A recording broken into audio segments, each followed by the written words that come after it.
Hello and welcome to this video. Today we're going to be reviewing one of our largest items in this collection. This is a Cremonophone made about 1920 by the Amherst Piano Company. So first of all, as you can see, it is extremely large, even though only about half this section right here is the record. The other section right here is just record storage. So to open it up, you just lift up the lid like so. Here we have a little stand right here that locks into place, so you don't have to worry about it falling down. So the controls are very simple. This is just essentially the on button right here. It takes a little bit to start up, but it spins at about 78 RPM, but it can go up to 105 RPM or 70 if you want to go that low, but most records back then are made to go at about 78 RPM, so that's what we needed to do. And here we have the plate right here that shows off what it is. So it's the Cremonophone Amherst Piano Company, and this is from Nova Scotia, so it was made in Canada. It's probably been in Canada all its life. So the Amherst Piano Company was founded in 1913 and it closed in 1929. So in 1917 it started making things like these because pianos weren't that popular and these were starting to take over number-wise, so they started to make these, but in 1927 they stopped production because they weren't profitable anymore and the demand was slowing because of radios. So this model right here has what serial number, this is a Model F right here. The serial number was around 3,500 I think, and it also has some markings in here that so we can determine it's from about 1919 or 1920. So how to power it up anyways, you just pull this handle right here. So there's no electricity involved at all in this thing, since most houses didn't have electricity, so you just wind it up, hit the power, and that's how it turns on, even though there's no electricity or anything. So here we have the needle. So how it works is this needle just picks up grooves in the record, and then this vibrates and it just gets amplified throughout the player and blasted out the bottom here. So this is essentially the sound control right here. So if you want more sound, you just open it up because these block sound. Since this thing can be extremely loud, it's good to play it with these doors closed, or else it'll hurt your hearing. It's actually so loud. And these Fs right here, these serve no purpose whatsoever. It's just because it's a piano company, they wanted to make the item look a bit more like a musical instrument, so they added these in just for decoration. But in 1921, they stopped making these. So if you have these Fs right here, that means it's a pre-1921 model, I believe.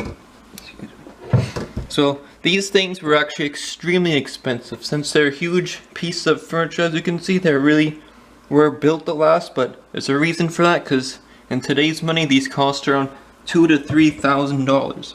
Since they were about $200 when they're new, but with inflation, it equates to about $3,000 in today's money.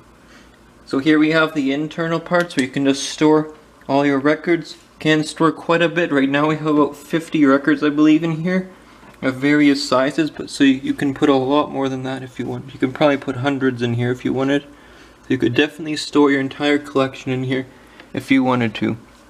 We have separate shelves here that are kind of propped up, but overall it is in good condition.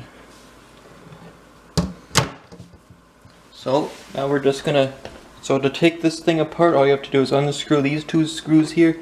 And at the back we have a hinge, so we can just lift the whole thing up, take the tray out, and you can see what's going on inside. So next we'll just show you what the internal parts look like. So now I'll show you guys how to take one of these apart. It's ideal that you take the needle off so it doesn't scratch anything. So first you can just lift this off. Normally it doesn't stick too much, but pretty solid piece of metal right here. Just lift it off. Then to remove the handle, all you do is just do this counterclockwise. That should pop right out. This is also useful if you're putting it in a corner. You can just take the handle off because that is quite a nuisance to have around. And the two main screws you have to take off are just right here and here. There is a hinge at the back so that you can access underneath the cover, so it shouldn't take too much effort to pop this thing apart.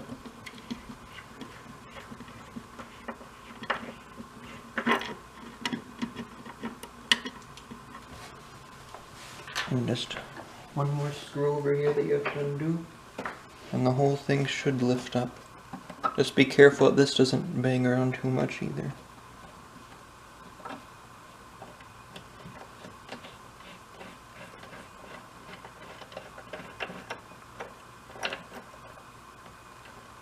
Now one thing you really don't want to do is start taking off these things right here, especially these four. These are for the actual motor underneath.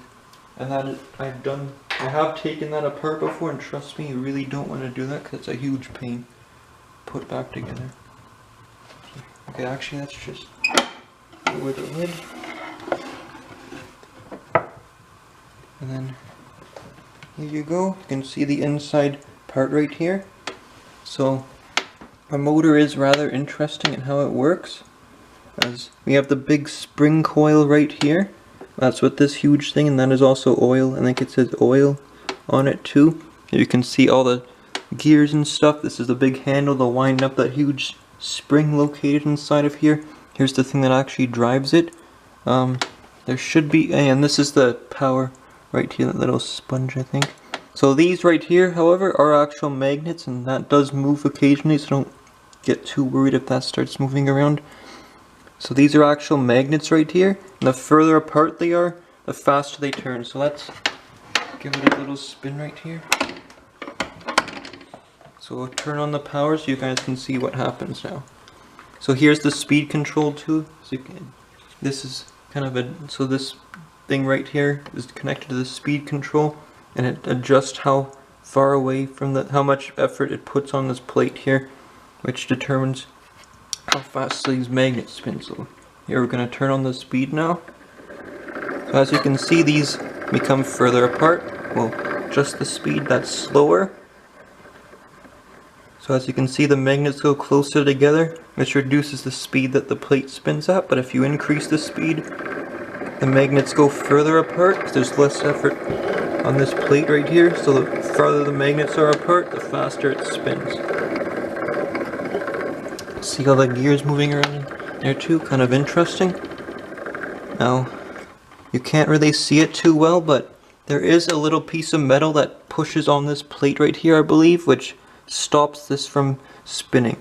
So we actually did break a small piece of metal, but you can't really see it right now, so we just went Home Depot, bought a new one, replaced it, screwed on the little piece of plastic, so it actually turned out, even though we actually did break this thing technically.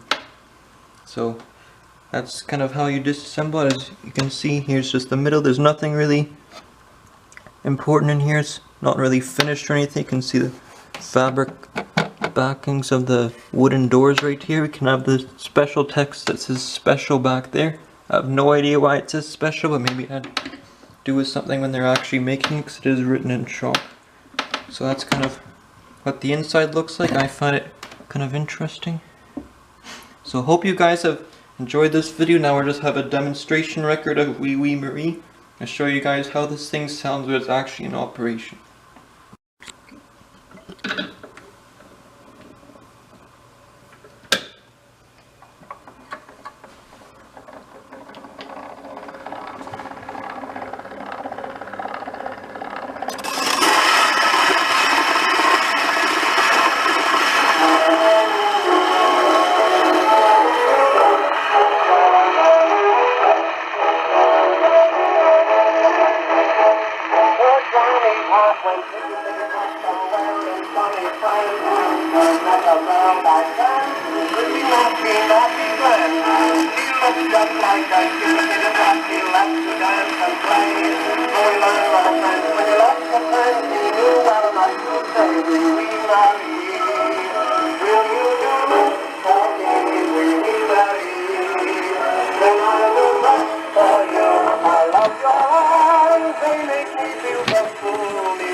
Just as a bunch of boy, boy, boy, who kisses on the slide, Marie. got wise when they roll their eyes, they sang in the land whereby we marry.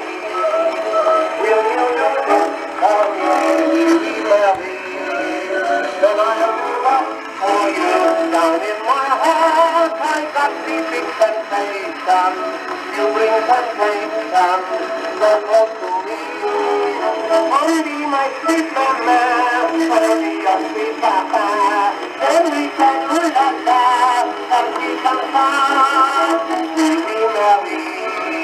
If you live it for me, then I will back for you. We'll be married.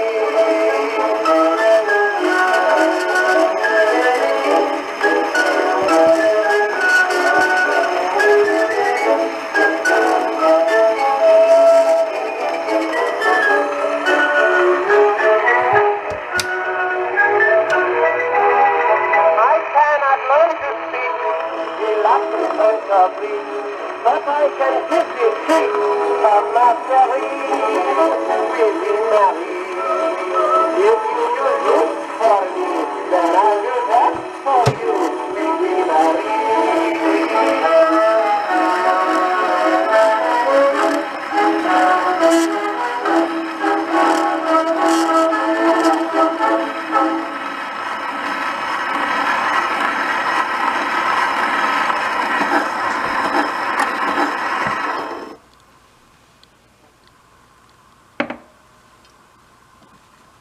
So also another thing worth mentioning is that back then they had two different types of records, and that was these small 10-inch records right here that only ran for 3 minutes, and we had the larger 4-minute records that were 12 inches.